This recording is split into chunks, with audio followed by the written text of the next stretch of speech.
Okay, in this video we're going to be looking at the virtual devices, these things over here that are produced by the control panel element when we actually set things up. And we're going to be talking about how we can actually put them onto a control panel if we want to do that. Now all these virtual devices sit on their own window and they're all perfectly functional, so all these displays, if I start the simulation, all these displays will actually show the current simulation value. The alarms will flash and do things if we exceed alarm limits. You can resize the windows within limits just by dragging the corners, so we can actually even resize the controller window if we want to. So we can have bigger and smaller controllers.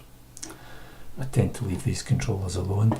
So they're all perfectly functional on here. We can press buttons, we can change values, we can do anything we want on these windows.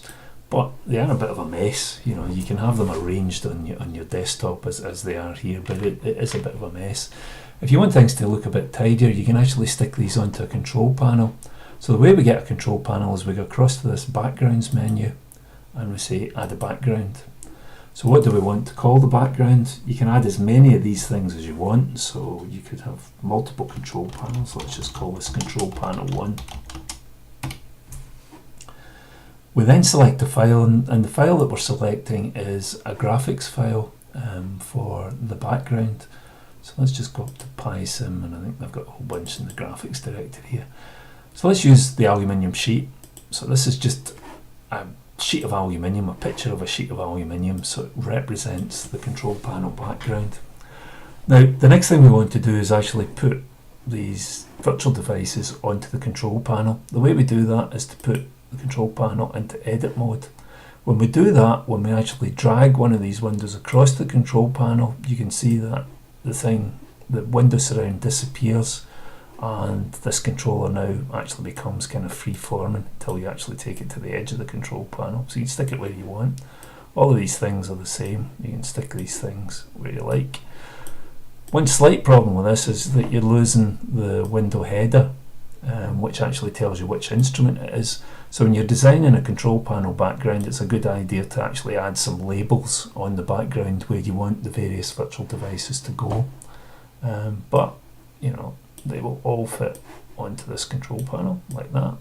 And once you're finished putting the devices onto the control panel, you just come out of edit mode, and you can see that these things now stick on that control panel.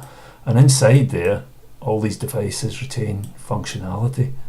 So they'll all show what's going on inside the simulation.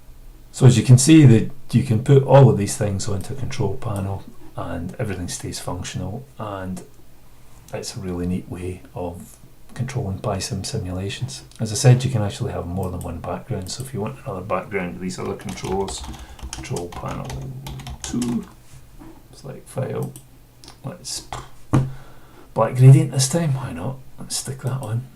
And let's stick our alarm, so we'll use this as an annunciator panel.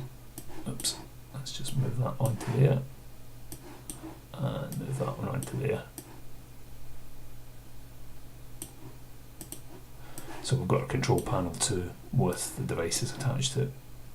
Okay, thanks for listening.